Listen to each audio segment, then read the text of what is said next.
sepengetahuan saksi kaitan dengan perkara Habib Bahar. Saksi mengetahui perkara Habib Bahar? Tahu? Sejauh mana saksi mengetahui? Masalah kilometer 50. Kilometer 50. Baik. Kaitan dengan berita bohong gitu ya? Ya. Baik. Kaitan dengan 6 syuhada, Ya. saudara saksi punya kedekatan dengan mereka? Kebetulan 6 syuhada ini adalah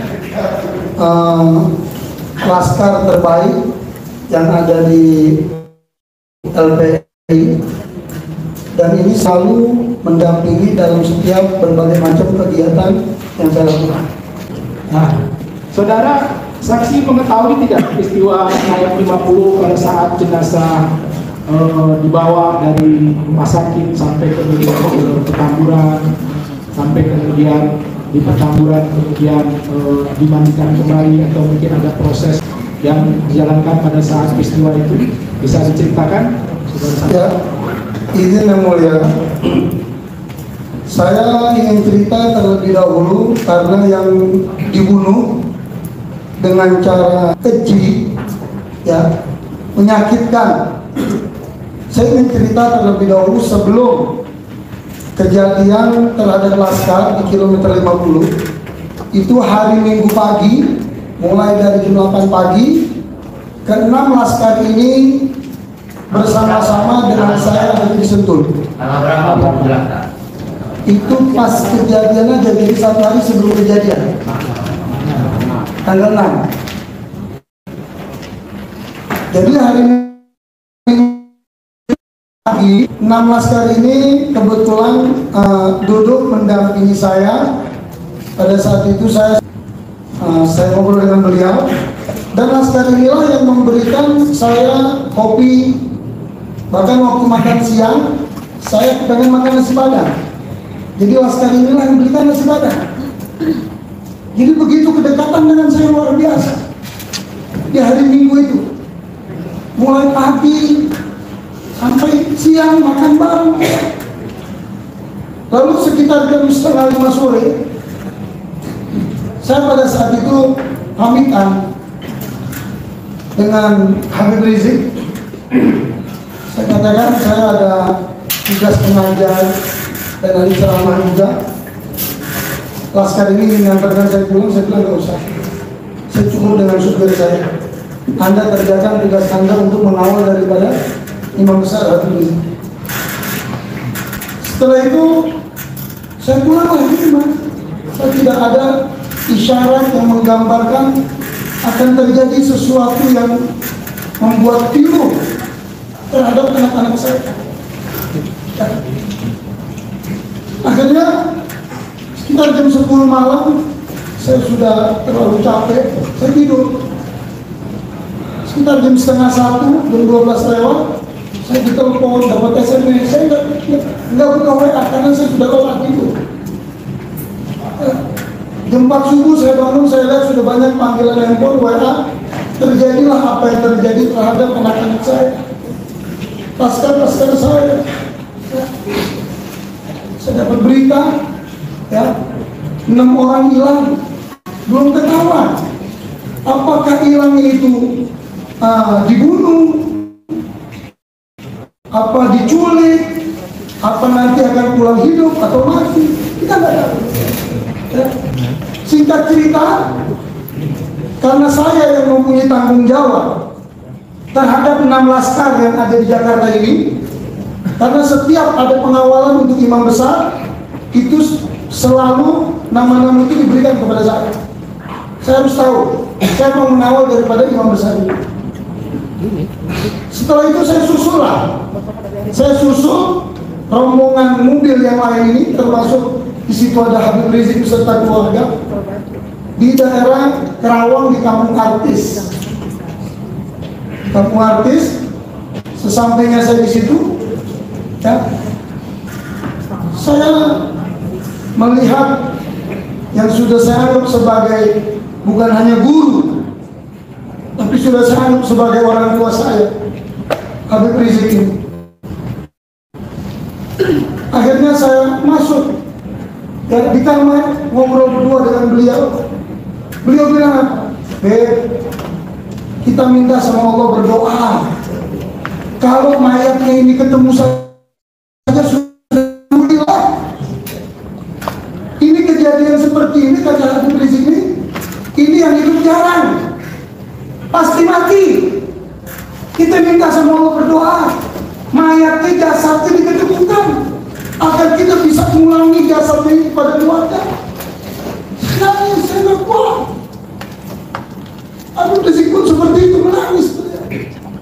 Seumur hidup saya puluhan tahun saya mengenal Habib Rizik, tidak pernah meneteskan air mata.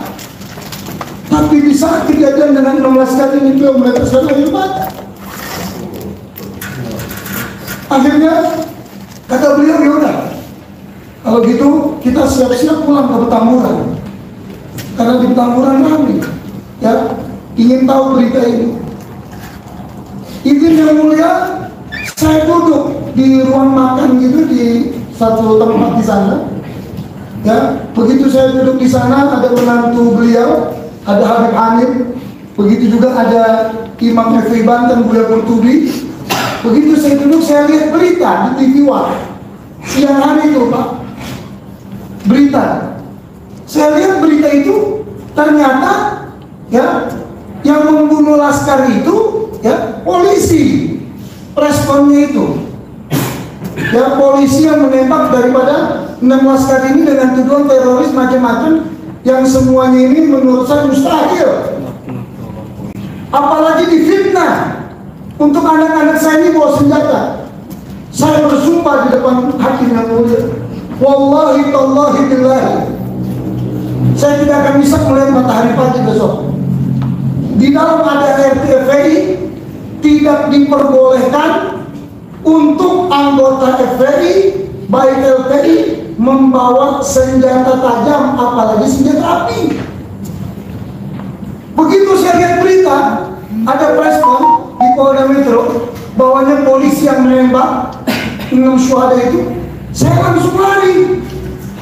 Saya kabarkan Bapak pengacara dengan Habib Rizik, ini sepertinya bukan jasadnya aja nih, bukan mayatnya aja yang ketemu, tapi pelakunya sepertinya ngaku ini.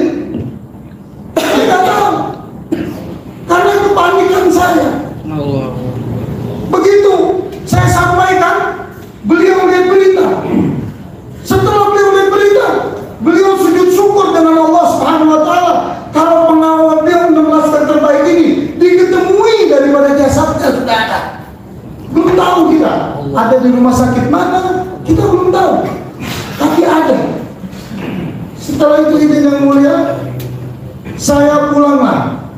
Saya ditugaskan oleh Habib Rizik untuk saya berangkat ke Petamburan untuk menenangi ini yang mulia 6 keluarga daripada syuhada. Saya ditugaskan oleh Habib Rizik menenangkan keluarga yang 6 ini. Akhirnya mungkin keluarga ini nggak akan bisa lupa dengan saya. Begitu saya sampai di Petamburan, di kantor FPI, ke-6 ini dalam keadaan histeris, nggak sadar diri. Ada yang pingsan berkali-kali, pingsan, sadar, pingsan lagi. Makanya tadi waktu saya ketemu dengan ayah daripada Bapak Lutfi, Bapak dari Gaddafi ini, saya cukup heran. Saya bilang, Pak, saya lihat Bapak ini segar sekarang nih, orang betul. Waktu saya lihat di Petamburan, Bapak sepertinya bukan orang gitu. Kenapa saya katakan begitu? Saya nggak pernah melihat wajah begini, Pak. Bingung, Pak, seperti orang nggak tahu. Akhirnya ini korban, keluarganya saya tenangi. Saya tenangi untuk bisa menerima ketentuan takdir Allah Subhanahu Wa Taala. Dan ngotot kepengen jenazahnya itu di mana? Di mana? Akhirnya saya ajaklah ke keluarga ini 6-nya ke dalam rumah Habib Rizik. Singkat cerita, untuk menenangi keluarga kita baca Yasin, baca tahlil. Di waktu membaca Yasin, baca tahlil, bukan 1-2 orang yang pingsan, ini menangis semua ini, menangis.